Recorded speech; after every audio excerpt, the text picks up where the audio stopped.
I went to college.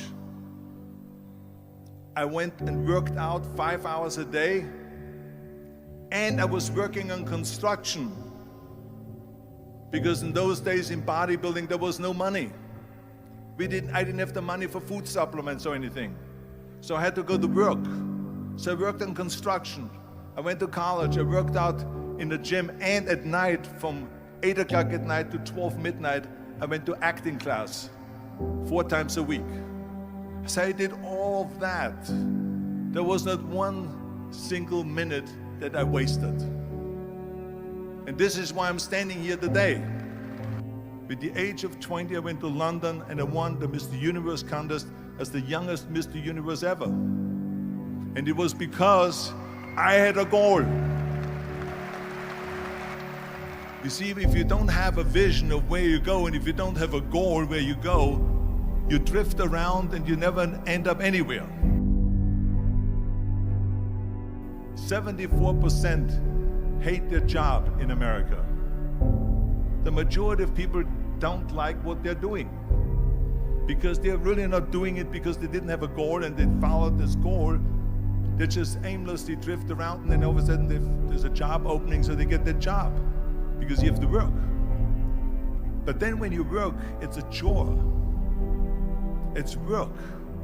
It's not fun. So if you think about, only a quarter of the people really enjoy what they're doing in life. So people always ask me, when they saw me in the gym in the pumping iron days, they say, why is it that you're working out so hard? 5 hours a day, 6 hours a day, and you have always a smile on your face. The others are working out just as hard as you do, and they look sour in the face.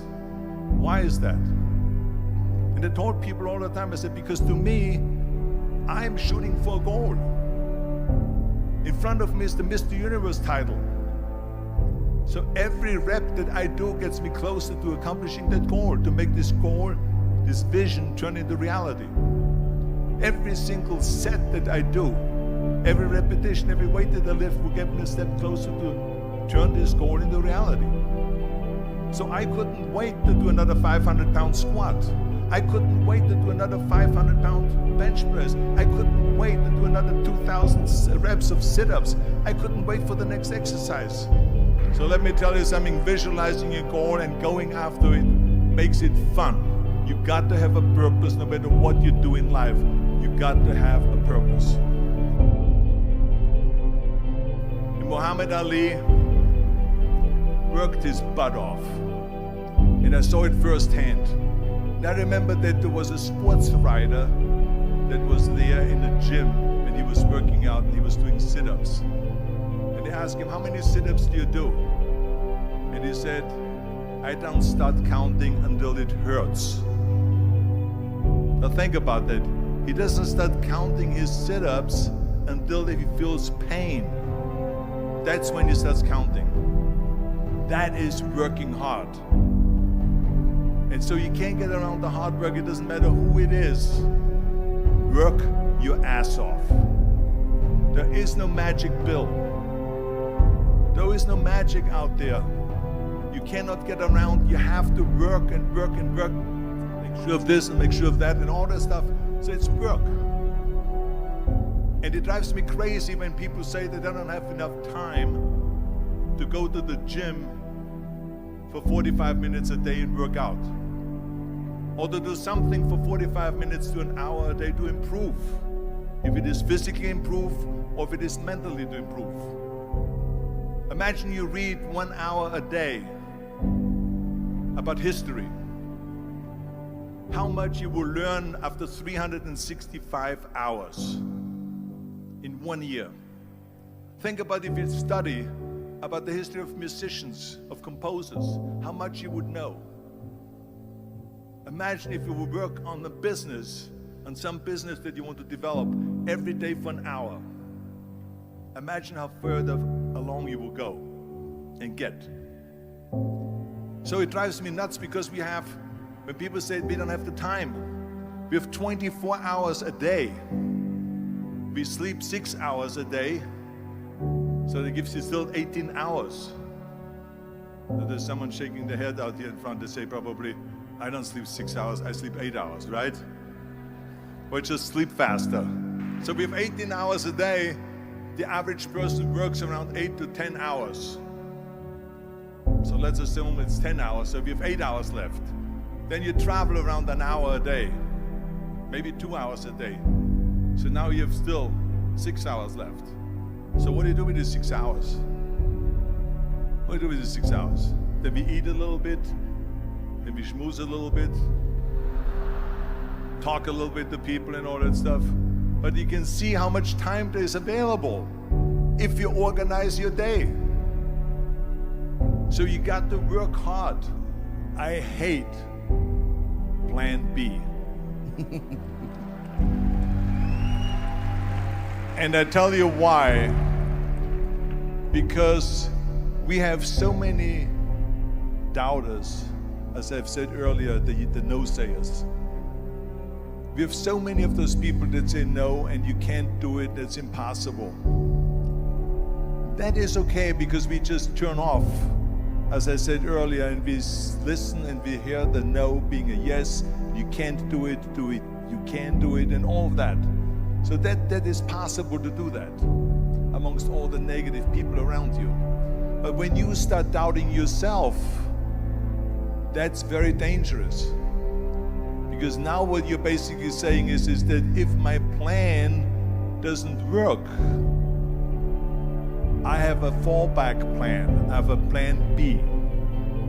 And that means that you start thinking about plan B, and every thought that you put into plan B, you're taking away now that thought and that energy from plan A.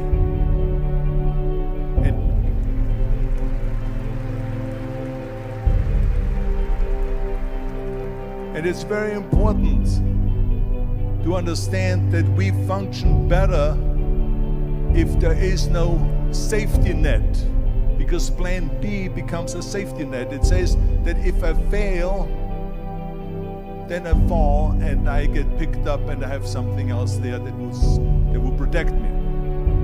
And that's not good, because people perform better when there's no safety net. People perform better in sports and everything else if you don't have a plan B. I'm telling you, I've never ever had a plan B. I made a full commitment that I'm gonna go and be a bodybuilding champion. I made a full commitment that I'm gonna be in America. I made a full commitment that I'm gonna get in the show business and I'm going to be a leading man. No matter what it takes, I will do the work. I will do the work over and over and over until I get it. And the same was in politics and everything like that. So to me, it is very dangerous to have a plan B, because you're cutting yourself off from the chance of really succeeding. And the reason, one of the main reasons why people want to have a plan B is because they are worried about failing. What is if I fail, then I don't have anything else? Well, let me tell you something. Don't be afraid of failing, because there's nothing wrong with failing. You have to fail in order to climb that ladder.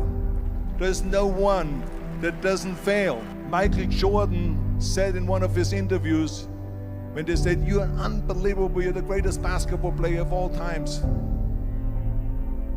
I mean, tell me about that. And he says, well, you're just mentioning the successes.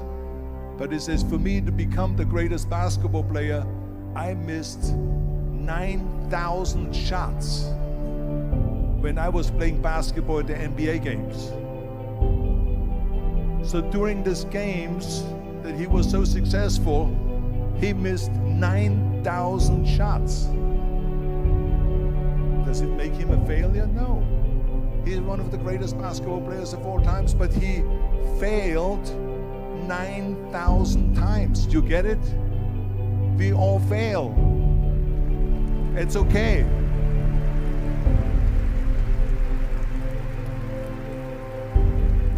What is not okay is that when you fail, you stay down. Whoever stays down is a loser. And winners will fail and get up, fail and get up, fail and get up. You always get up. That is a winner. That is a winner. I failed in bodybuilding. I lost bodybuilding competitions. I lost powerlifting competitions. I lost weightlifting competitions. I had movies that went in the toilet and that were terrible and got the worst reviews. And in politics, I remember I had many of the initiatives on the ballot, and we lost. My approval rating in California went down to 28%, and then it went back up again, and I won again the governorship. Hey, we all lose. We all have losses. This is okay, and this is why I say don't be worried about losing, because when you're afraid of losing, then you get frozen.